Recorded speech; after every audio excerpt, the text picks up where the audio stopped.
આજે બનાવીશું રેસ્ટોરન્ટ જેવો ફ્રાઈડ રાઈસ। ખાવાની મજા પડે એવો ફ્રાઈડ રાઈસ બનાવવામાં ખૂબ જ સરળ છે। આ ફ્રાઈડ રાઈસ ખૂબ જ ઓછા મસાલાનો ઉપયોગ કરીને બનાવ્યો છે।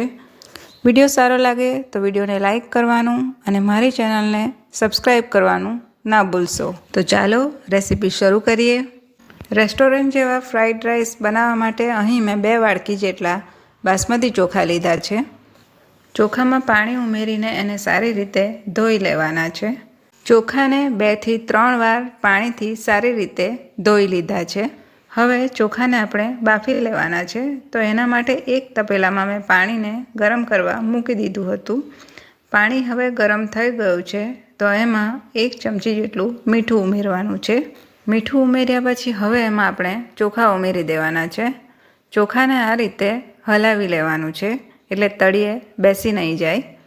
10 થી 15 મિનિટ ચોખાને બાફ્યા પછી હવે ચોખા 80% જેટલા બફાઈ ગયા છે। હવે ચોખાને આપણે આટલા જ બાફવાના છે। વધારે પડતા બાફીશું તો જ્યારે આપણે વઘારીશું તો એ લોચો થઈ જશે। એટલે ચોખાને 80% જેટલા બાફી લીધા છે।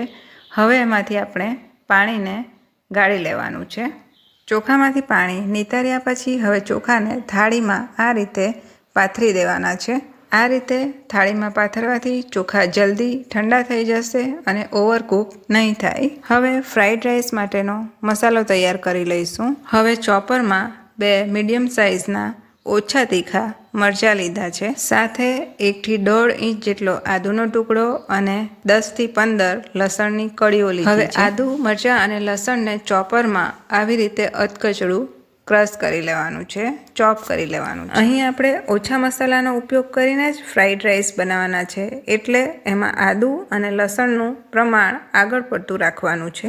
હવે ચોપરમાં ડુંગળી ઉમેરીશું। ડુંગળીને પણ એકદમ ઝીણી ઝીણી ચોપ કરી લેવાની છે। હવે ડુંગળીને પણ ઝીણી ઝીણી ચોપ કરી લીધી છે। ચોપ કરેલી ડુંગળીને એક ડીશમાં કાઢી લઈશું। હવે ચોપરમાં આપણે કોબી ઉમેરીશું। કોબીને મેં અહીં સારી રીતે ધોઈ લીધી હતી। હવે આ રીતે નાના નાના ટુકડા કરીને એને ચોપરમાં ઉમેરવાની છે અને સારી રીતે ચોપ કરી લેવાની છે। હવે કોબીને પણ ચોપરમાં સારી રીતે ચોપ કરી લીધી છે। ફ્રાઈડ રાઈસમાં બધી વસ્તુઓ તમે આ રીતે ચોપ કરીને ઉમેરશો તો એનો ટેસ્ટ ખૂબ જ સરસ આવશે અને દેખાવમાં પણ ખૂબ જ સરસ લાગશે। હવે કોબીને આપણે એક ડીશમાં કાઢી લેવાની છે। હવે ચોપરમાં ગાજર ઉમેરીશું। ગાજરને પણ એ જ રીતે ઝીણું ઝીણું ચોપ કરી લેવાનું છે। ચોપરમાં ગાજર ઉમેરતી વખતે એના આ રીતે નાના થોડાક ટુકડા કરી લેવાના છે એટલે એ સારી રીતે ચોપ થઈ જશે।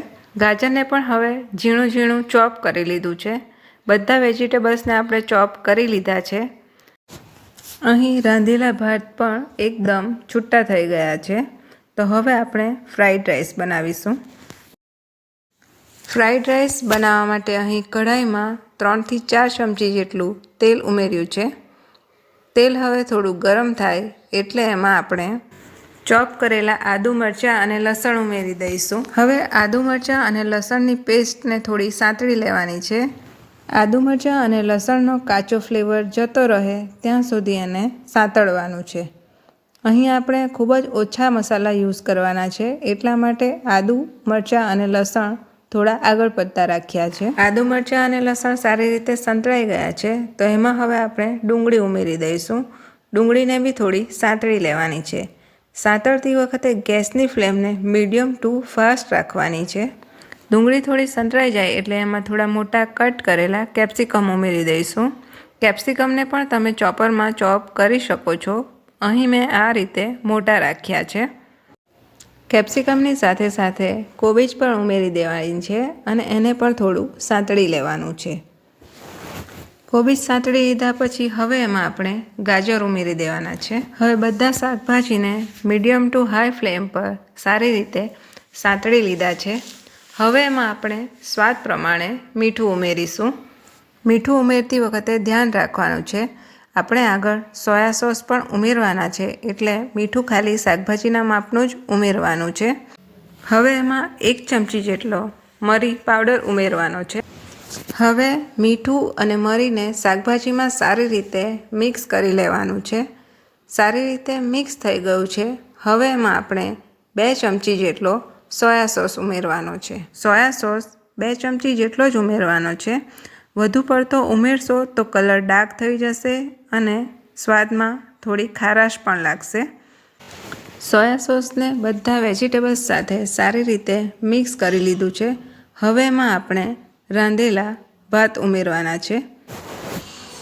હવે વેજીટેબલ્સમાં ભાત ઉમેરીને એને હળવા હાથે મિક્સ કરવાનું છે.